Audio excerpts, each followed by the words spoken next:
grito que ecoou na casa grande não foi de alegria, foi de puro terror. Ninguém naquela noite de tempestade esperava que o nascimento do herdeiro do coronel se transformaria em um pesadelo que assombraria a vila por gerações. Benedita a parou nos braços, o que a sinhá escondeu por 9 meses. Mas quando a luz trêmula da vela bateu na criatura, o ar no quarto pareceu congelar. Olá, meu amigo e minha amiga. Aqui é Bruno Henrique, narrador do Além da Escravidão. E hoje se prepare, porque você vai conhecer uma história antiga que vai mexer com seu coração. Antes de começarmos, inscreva-se no canal e me diga nos comentários de qual cidade você está nos ouvindo. Eu adoro saber até onde nossas histórias chegam. Prepare-se, porque a emoção começa agora. O Frei Anselmo, que aguardava do lado de fora como um corvo esperando a carniça, entrou sem ser chamado, e ao ver o que estava no colo da parteira, declarou com uma voz que vinha das profundezas: o inferno tinha visitado a terra. A ordem foi curta, seca e cruel. Queimem o pecado antes que ele abra os olhos. Mas Benedita, com seus olhos cansados de quem já viu a vida e a morte dançarem juntas muitas vezes, viu algo que ninguém mais notou. Uma marca, um sinal de carne que provava que o demônio ali presente tinha nome, sobrenome e usava batina. Você não vai acreditar no que realmente estava naquele berço e por que a igreja queria tanto que aquela criança virasse cinzas antes do amanhecer. Prepare seu coração, porque essa é a história de Benedita. Uma mulher que desafiou o céu e o inferno para proteger uma verdade que poderia destruir todo um império de mentiras. Para entender como chegamos àquela noite de horror, você precisa visualizar o que era a Fazenda Santa Cruz.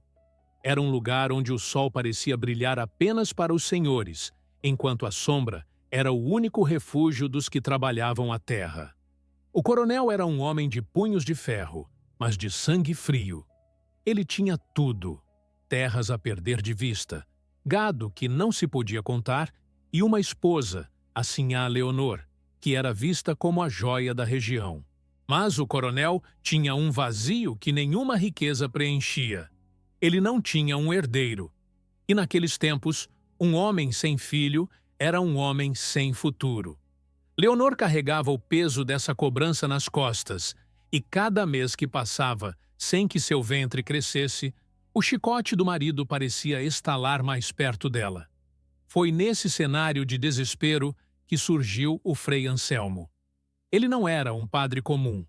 Ele era o tipo de homem que usava a Bíblia como uma arma e a confissão como uma rede de pesca. Ele sabia os segredos de todos, as fraquezas de cada alma daquela vila. Ele se tornou a sombra de Leonor, o seu guia espiritual nos momentos de solidão, enquanto o coronel viajava para negociar café. E foi sob o pretexto de orações e penitências que o pecado se instalou na casa grande, disfarçado de santidade. Benedita, por outro lado, vivia no silêncio da cozinha e da senzala.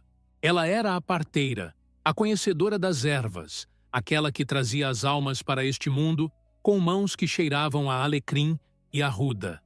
Benedita tinha o que eu chamo de visão de dentro. Ela não olhava para a pele, ela olhava para o espírito. Ela sabia que a gravidez da sinhá Leonor não era o milagre que o coronel tanto celebrava. Ela via o medo nos olhos da patroa, um medo que não era o de ser mãe, mas o de ser descoberta. A gravidez de Leonor foi estranha desde o início. Ela se trancava no quarto, evitava a luz do sol e só permitia que o Frei Anselmo a visitasse. O coronel, cego pelo orgulho de finalmente ser pai, não desconfiava de nada. Ele achava que a reclusão da esposa era sinal de uma gestação sagrada. Mas Benedita, quando passava pelo corredor carregando as bacias de água morna, ouvia os sussurros. Não eram orações. Eram súplicas de uma mulher que sabia que estava carregando o fruto de uma traição divina. Na noite do parto, o céu parecia que ia desabar. Os trovões faziam as paredes da casa grande tremerem. como se a própria natureza estivesse protestando contra o que estava prestes a nascer. Leonor gritava, mas não eram gritos de dor de parto comuns. Eram gritos de alguém que estava sendo rasgada por dentro, não só fisicamente, mas pela culpa. Quando a criança finalmente veio ao mundo, o silêncio que se seguiu foi mais assustador que qualquer trovão. Não era um bebê rosado e perfeito como o coronel imaginava. A criança nasceu com a pele coberta por uma crosta grossa, escura, que descamava como se fossem escamas de um réptil. A medicina de hoje chamaria isso de uma condição genética rara, uma ictiose severa, mas naquela época, sob a luz de velas e o peso da superstição, aquilo só tinha um nome: maldição. O Frei Anselmo, que entrou no quarto com o crucifixo em punho, não perdeu tempo. Ele viu na deformidade da criança a oportunidade perfeita para apagar o rastro do seu próprio crime. Se a criança morresse como um demônio, ninguém jamais olharia de perto o suficiente para ver a verdade. Mas Benedita, ao limpar o sangue e o fluido do pequeno ser, afastou a gola da manta por um segundo. E ali, na base do pescoço daquela criatura, que todos chamavam de monstro, ela viu uma mancha de nascença perfeitamente desenhada, em forma de uma pequena cruz retorcida. Era a mesma marca que ela tinha visto anos antes, quando o Frei Anselmo, em um momento de descuido enquanto se banhava no rio, revelou a marca de sua linhagem familiar. O filho do cão tinha a assinatura do Homem de Deus. O coronel, ao ver o filho, recuou até a parede, o rosto pálido de nojo e fúria. "Isso não é meu!" ele berrou. E o Frei, com uma rapidez diabólica, sentenciou: "É o fruto do pecado da carne, coronel. A terra está impura. Esse ser não pode ver a luz do sol. A igreja exige que ele seja purificado pelo fogo." Leonor, na cama, chorava um pranto de morte, sabendo que seu silêncio agora custaria a vida de seu filho. Benedita sentiu o peso daquela injustiça esmagar seu peito. Ela olhou para a criança, que apesar da pele ferida, apertou o dedo da parteira com uma força surpreendente. Naquele toque, Benedita entendeu sua missão. Ela não era apenas uma escrava, não era apenas uma parteira. Ela era a única testemunha da verdade em uma casa construída sobre mentiras. O Frei ordenou que ela levasse o embrulho para o pátio, onde uma fogueira já estava sendo preparada. O povo da vila, atraído pelos gritos e pela tempestade, se aglomerava no portão, faminto por um espetáculo de fé e medo. Enquanto caminhava pelo corredor escuro, com o bebê nos braços, Benedita tomou uma decisão que mudaria tudo. Ela não ia deixar que a hipocrisia queimasse aquela vida inocente. Ela conhecia cada fresta daquela fazenda, cada trilha que levava à mata. E ela sabia que, para salvar a verdade, ela teria que se tornar a maior mentirosa de todas. O Frei Anselmo não esperou o choro da criança se fortalecer. Ele avançou para cima de Benedita como se quisesse abafar a própria vida que acabara de surgir. "Isso não é obra de Deus, Benedita. Afaste-se dessa abominação!" Ele gritou, e sua voz, normalmente polida pelos sermões de domingo, agora arranhava a garganta como vidro quebrado. O coronel, um homem que sempre se orgulhou de sua linhagem e de sua força, estava encolhido no canto do quarto, com os olhos arregalados, fixos naquela pele escura e escamosa que brilhava sob o suor do parto. Para ele, aquele não era seu herdeiro. Era a prova física de que sua casa havia sido amaldiçoada. Mas você consegue imaginar o peso desse segredo nas mãos de uma mulher que não tinha nada além da sua coragem? Benedita sentia o calor do corpinho contra o seu peito, e por mais que a aparência fosse assustadora para os olhos ignorantes, ela sentia o coração do bebê batendo. Um coração humano, rápido e desesperado. A ordem foi dada com uma frieza que fez o sangue de Benedita gelar. "Leve para o pátio, agora. O fogo é o único que pode limpar o que o demônio sujou." O coronel apenas assentiu, incapaz de proferir uma palavra, enquanto a sinhá Leonor, exausta e pálida na cama, cobria o rosto com os lençóis de linho, sufocando um soluço que parecia mais de alívio do que de dor. O Frei Anselmo pegou um crucifixo de prata e começou a recitar latim, mas seus olhos... os olhos dele não saíam do pescoço da criança. Ele sabia o que estava ali. Ele reconhecia a marca. Aquela pequena mancha em formato de cruz retorcida era o selo da sua própria família. Uma característica que ele mesmo carregava escondida sob a batina pesada. Se aquela criança vivesse, se aquela pele se curasse, a máscara do santo homem cairia por terra diante de toda a vila. Benedita foi empurrada para fora do quarto. O corredor da casa grande parecia mais longo do que nunca. As sombras das velas nas paredes pareciam garras tentando puxar o embrulho de seus braços. Lá fora, a chuva castigava o chão de barro, e o clarão dos relâmpagos revelava a silhueta da fogueira que os capangas, sob as ordens prévias do Frei, já começavam a alimentar com palha seca e lenha verde, criando uma fumaça densa e preta. O medo era palpável. Se você estivesse no lugar de Benedita, o que faria? Aceitaria a ordem para sobreviver? Ou arriscaria a própria pele por uma vida que todos diziam ser maldita? Deixe sua resposta nos comentários. Você teria a coragem de enfrentar um império de mentiras? Ao chegar perto da cozinha, nos fundos da casa, Benedita viu sua oportunidade. O caos da tempestade e o pavor dos outros escravizados, que se benziam e fugiam da coisa, criaram um ponto cego.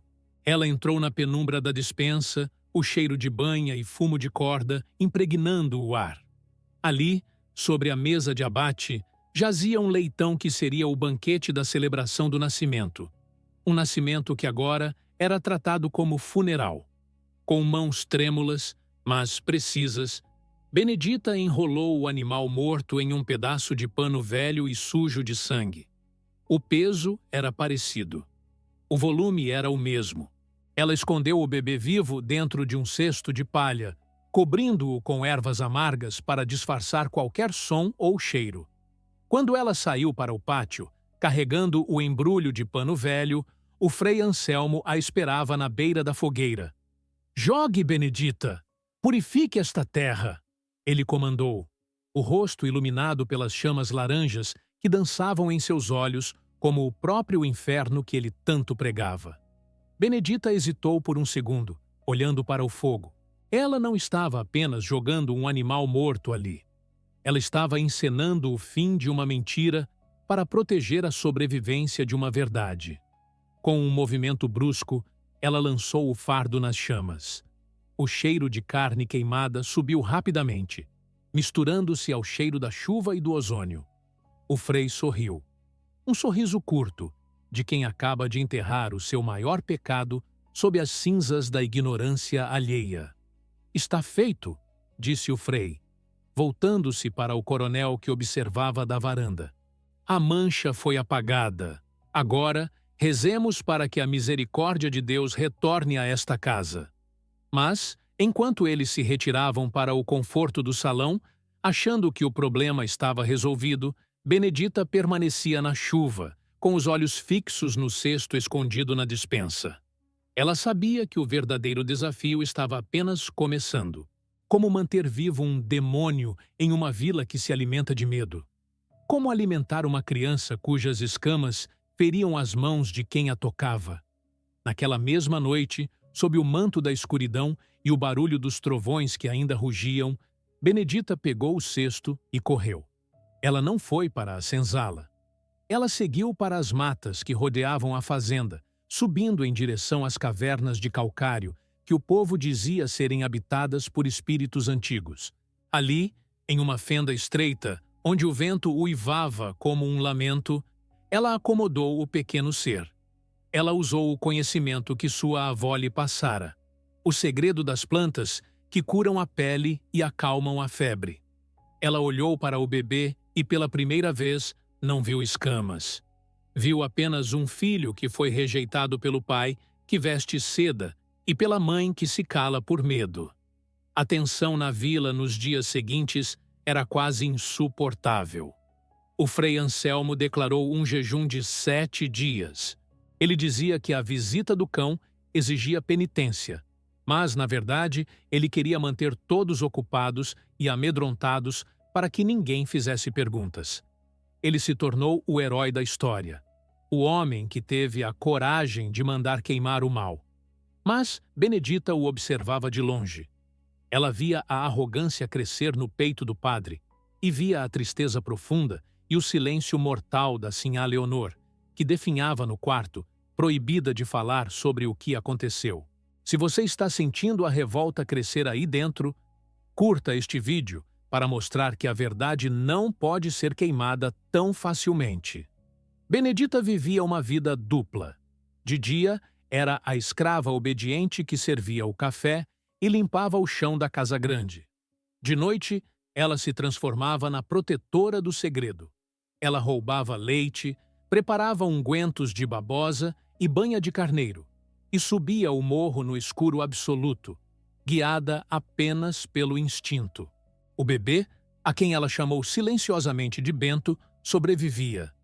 A pele, antes dura como pedra, começava a ceder aos cuidados da parteira, revelando por baixo uma carne viva, mas humana. E a marca no pescoço. Aquela marca parecia brilhar a cada dia mais, como uma sentença de morte esperando o momento certo para ser lida.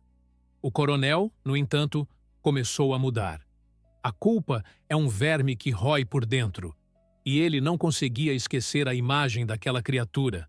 Ele começou a beber, a questionar sua própria virilidade, a se perguntar por que Deus permitiria tal coisa em sua linhagem. O que ele não sabia, e o que o Frei Anselmo temia que ele descobrisse, era que o segredo não estava no céu, mas na terra, escondido em uma caverna fria, sendo alimentado pelas mãos de uma mulher que o mundo considerava invisível. O conflito estava armado. De um lado, o poder da igreja e do chicote. Do outro, a força de uma promessa e o choro abafado de uma criança que o fogo não conseguiu tocar. 7 dias. Para a vila de Santa Cruz, aquele tempo foi um período de purificação, de jejuns forçados e de orações sussurradas sob o medo do chicote e do inferno. Mas, para Benedita, cada hora daqueles 7 dias pareceu uma eternidade de agonia e vigilância. O Frei Anselmo havia transformado o nascimento trágico em um espetáculo de poder. Do alto do púlpito, ele rugia que a abominação enviada à Casa Grande era um aviso divino contra os pecados ocultos do povo, enquanto ele mesmo, no silêncio de sua sacristia, limpava o suor frio da testa, temendo que as cinzas daquela fogueira não tivessem sido suficientes para apagar seu rastro. Você consegue sentir o clima pesado daquela vila? Era como se o ar estivesse carregado de eletricidade antes de uma tempestade que nunca desaba. Enquanto o Frei era aclamado como o salvador que enfrentou o demônio, Benedita vivia em um mundo de sombras. De dia, ela era a sombra silenciosa que limpava o sangue seco do quarto da sinhá Leonor. Ela via a patroa definhar, os olhos encovados e a pele pálida, recusando-se a comer, recusando-se a falar. Leonor estava morta por dentro, enterrada viva pelo pacto de silêncio que fizera com o Frei. Ela sabia que o filho que ela entregara para as chamas, ou assim ela pensava, carregava o sangue do homem que agora a condenava em público. Mas, à noite, o cenário mudava.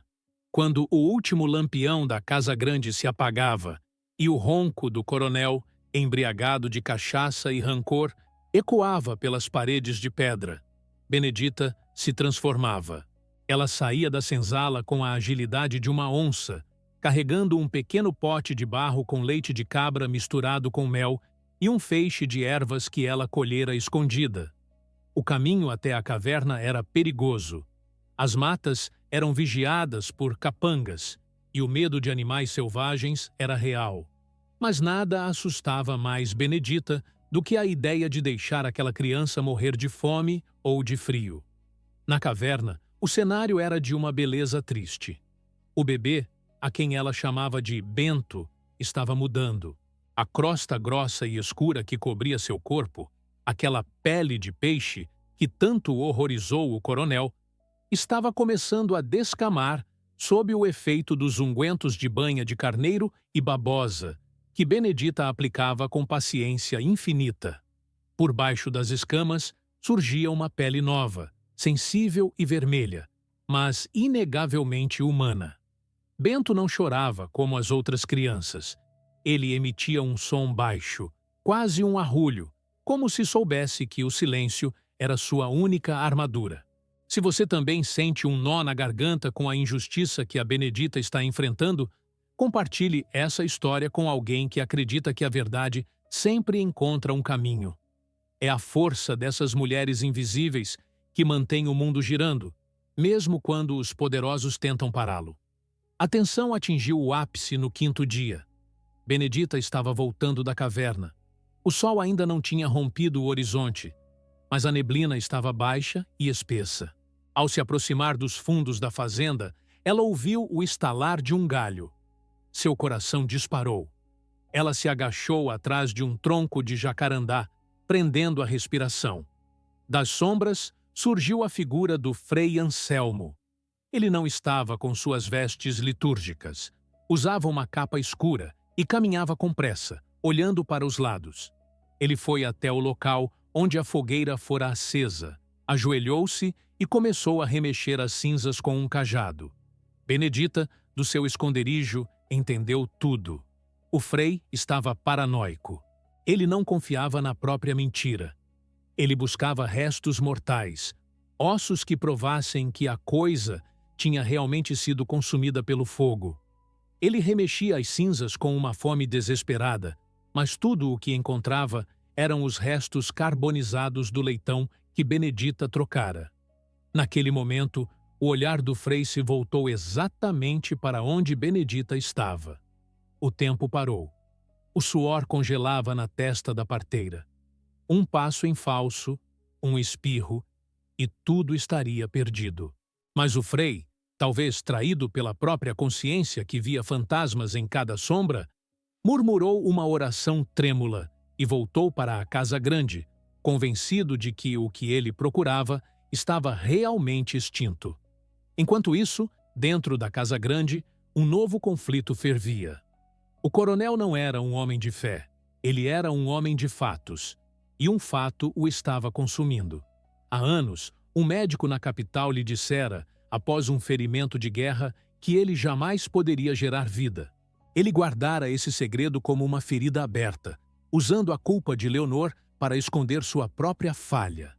Mas, se ele era estéril, como Leonor engravidara?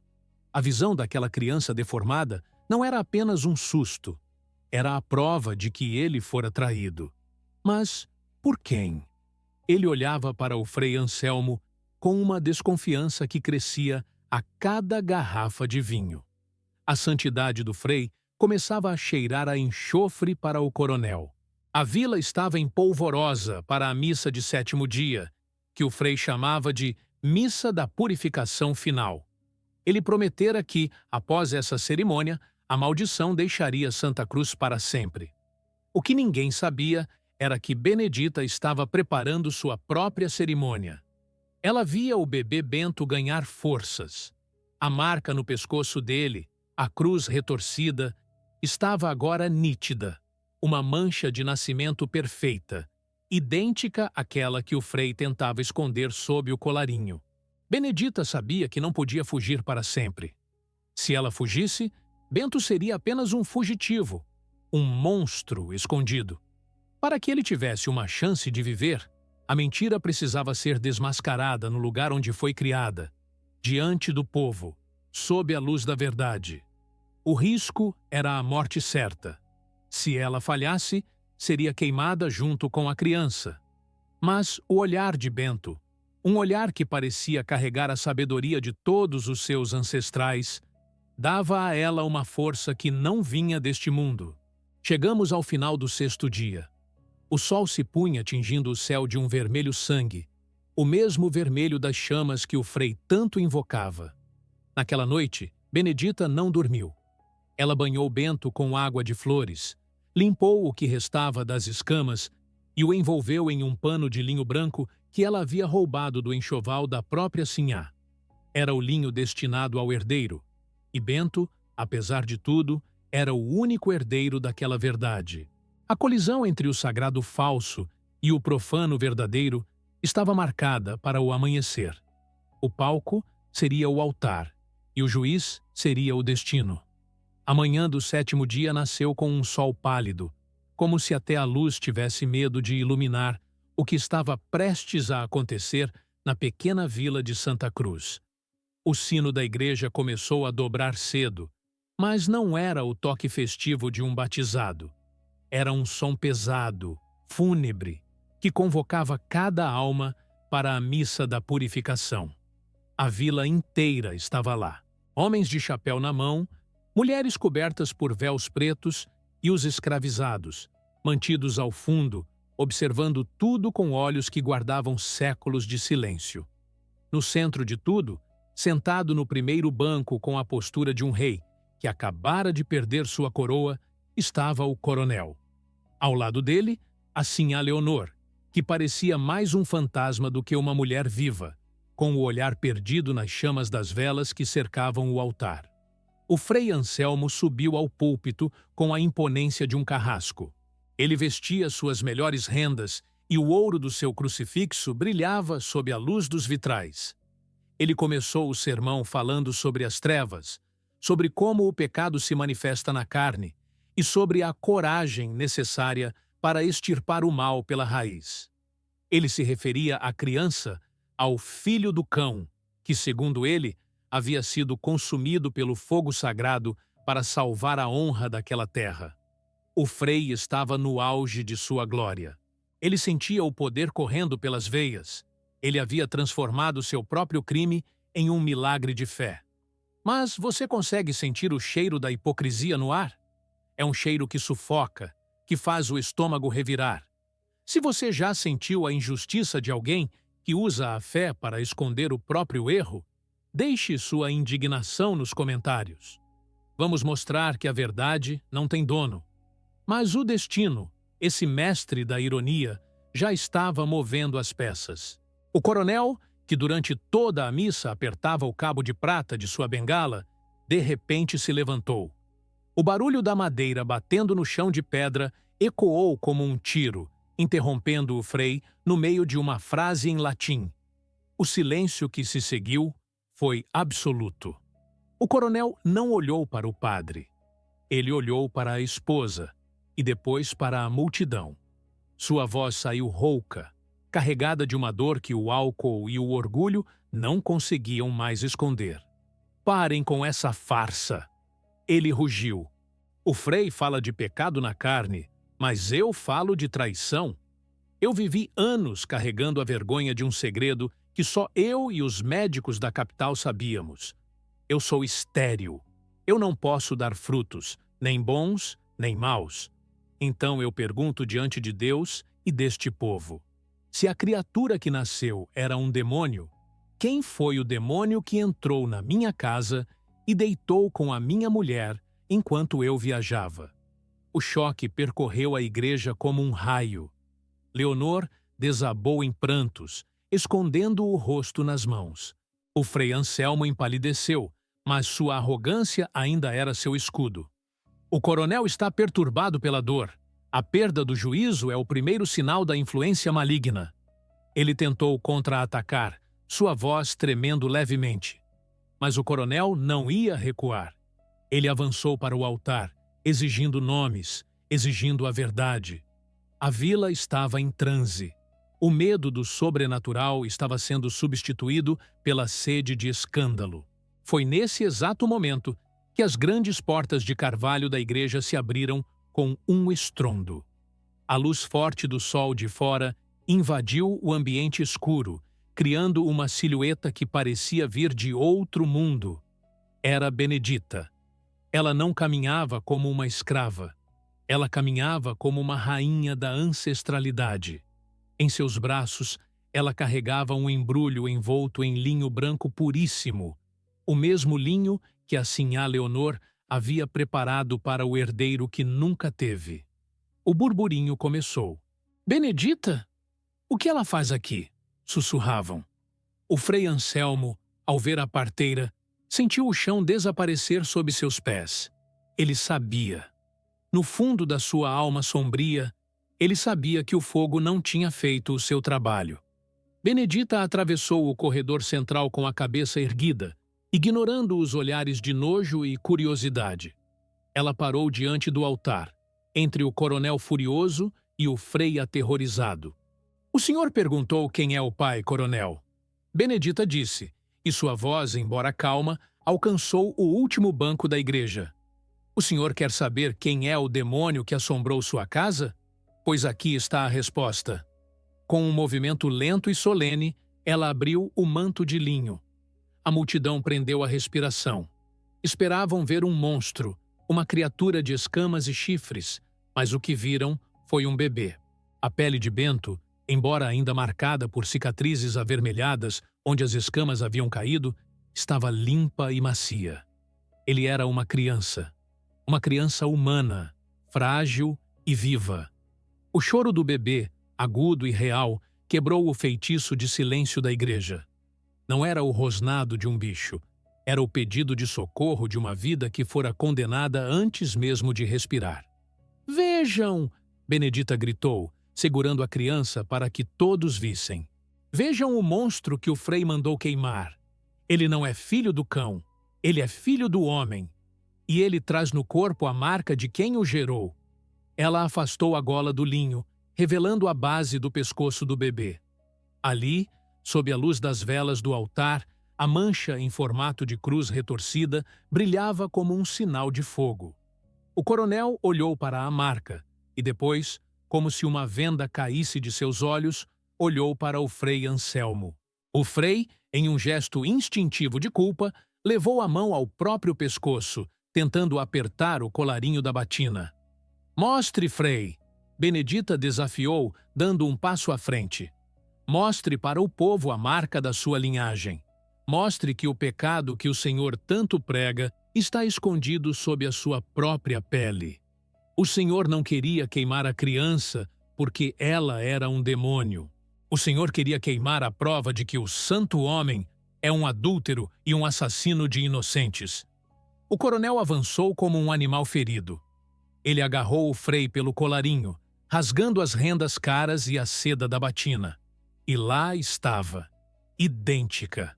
A mesma cruz retorcida, a mesma mancha de nascença que a família do frei carregava há gerações.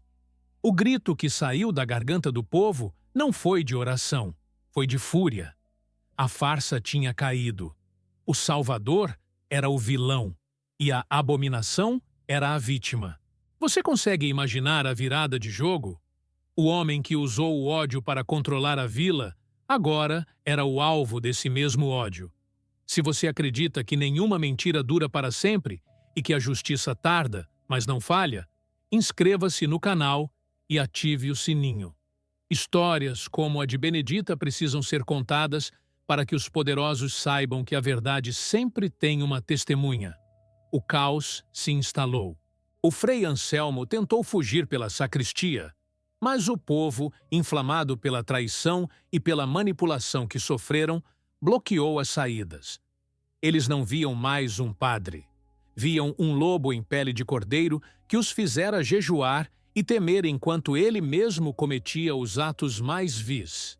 O coronel, em um último ato de dignidade ferida, olhou para Benedita e para a criança. Ele viu a humanidade no rosto de Bento e viu a coragem no rosto daquela mulher que ele sempre tratou como nada. A catarse foi violenta. O frei foi arrastado para fora da igreja, para o mesmo pátio onde a fogueira fora acesa 7 dias antes. A ironia do destino é implacável. O fogo que ele invocou para matar o filho agora iluminava o seu próprio fim. Mas Benedita não ficou para ver o linchamento. Ela sabia que sua missão ali estava cumprida. Ela olhou para a sinhá Leonor, que ainda estava caída no chão, e viu nos olhos da patroa um misto de gratidão e vergonha eterna. Benedita deu as costas ao altar, à casa grande e àquela vila construída sobre o medo. Ela caminhou em direção à saída, protegendo Bento sob o manto de linho. Ela não era mais a parteira da fazenda. Ela era a guardiã de uma nova linhagem, uma que conhecia o peso da verdade. Enquanto os gritos do Frei Anselmo começavam a ecoar lá fora, misturando-se ao som da multidão enfurecida, Benedita seguiu para a mata. Ela sabia que o quilombo a esperava, e que lá, a marca no pescoço de Bento não seria vista como um pecado, mas como o sinal de um sobrevivente que venceu o fogo e a hipocrisia. O silêncio que se seguiu ao caos na igreja de Santa Cruz foi um silêncio de morte, mas também de um estranho e doloroso nascimento.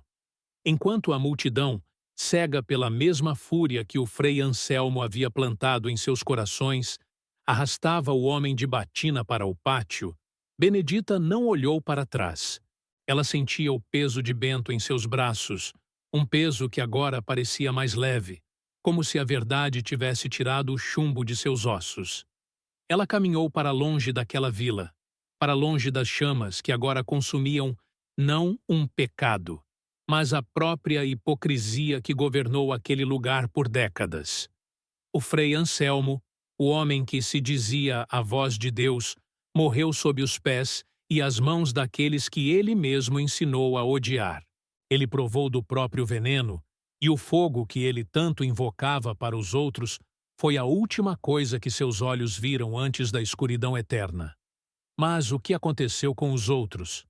O coronel, aquele homem que achava que o poder podia comprar a vida e esconder a própria natureza, nunca mais foi o mesmo. A revelação de sua esterilidade, somada à traição pública e ao escândalo que manchou seu nome, o transformou em uma sombra. Ele vendeu as terras de Santa Cruz por uma fração do que valiam e partiu para o sertão, onde dizem que morreu sozinho, abraçado a uma garrafa de cachaça, assombrado pelo choro de uma criança que ele renegou. Assim, a Leonor, por sua vez, foi banida pela família. Sem o marido, sem o amante e sem o filho, ela terminou seus dias em um convento distante, no mais absoluto silêncio, pagando com a solidão o preço de ter permitido que o medo fosse maior que o seu amor de mãe. Mas essa história, meus amigos, não é sobre a ruína dos maus, é sobre a vitória dos invisíveis. Benedita caminhou por 3 dias e 3 noites pelas matas fechadas, guiada pelas estrelas e pelo instinto de quem conhece a terra como a palma da mão. Ela não estava fugindo. Ela estava voltando para casa. Quando ela finalmente avistou as paliçadas do quilombo do Baixão, o sol estava nascendo, tingindo o horizonte de um dourado que parecia abençoar o pequeno Bento. Ali, ela não era uma escrava fugitiva. Ali, ela era a mulher que salvou a vida da verdade. Bento cresceu. E se você acha que a aparência dele continuou sendo um fardo, você se engana. No quilombo, sob os cuidados de Benedita e das outras anciãs, a pele do menino se fortaleceu. As cicatrizes da ictiose permaneceram, criando desenhos únicos em seu corpo. Mas ninguém ali via aquilo como uma maldição. Para o povo do Baixão, Bento era o filho da promessa. A marca no seu pescoço, aquela cruz retorcida que tanto apavorou o Frei, tornou-se o símbolo de sua linhagem de sobrevivência. Ele cresceu forte, inteligente e com uma voz que acalmava as tempestades. Ele se tornou um dos líderes daquela comunidade. Um homem que sabia que a verdadeira beleza não está na pele lisa, mas na alma que resiste ao fogo. Benedita viveu muitos anos para ver Bento se tornar um homem. Ela sentava-se na porta de sua cabana, fumando seu cachimbo de barro e olhando para o horizonte, sabendo que tinha cumprido sua missão. Ela provou que o amor de quem cuida, de quem protege e de quem arrisca a própria vida é infinitamente maior do que o sangue de quem gera por luxúria ou traição. Ela ensinou a Bento que ele não era fruto de um pecado, mas o resultado de um milagre de resistência. Você consegue perceber a lição que essa história nos deixa? Muitas vezes, o mundo vai tentar rotular você. Vão tentar dizer que suas marcas são defeitos, que sua história é uma maldição e que você não tem lugar à mesa dos puros. Mas a verdade, aquela verdade que ninguém pode queimar, é que suas cicatrizes são medalhas de batalhas que você venceu. A hipocrisia pode ter o púlpito, pode ter o chicote e pode ter o ouro, mas ela nunca terá a paz de quem caminha com a consciência limpa. A história de Benedita e Bento atravessou gerações. Até hoje, nas noites de lua cheia, os mais velhos contam sobre a parteira que enganou a morte e o padre trocando um bebê por um leitão para salvar a luz da verdade. Eles contam para que ninguém esqueça que o mal se disfarça de santidade, mas a bondade se manifesta na coragem de quem não tem nada a perder, a não ser a própria dignidade. Se essa história de coragem, de amor e de justiça poética tocou o seu coração, eu peço que você não guarde esse sentimento só para você. Deixe seu like para honrar a memória de tantas beneditas que a história oficial tentou apagar. Comente aqui embaixo. A verdade nunca queima. Para eu saber que você chegou até o fim e que entendeu o peso dessa narrativa. E se você acredita que histórias como essa precisam alcançar mais pessoas para que a gente nunca esqueça das nossas raízes, compartilhe este vídeo. Eu sou Bruno Henrique e foi um prazer contar esse segredo para você. Lembre-se, nem tudo o que brilha é sagrado, e nem tudo o que o mundo chama de monstro está longe de Deus. Às vezes, o divino está justamente naquilo que a sociedade quer destruir. Fiquem em paz e até a próxima história, onde a luz da verdade voltará a brilhar nas sombras do passado.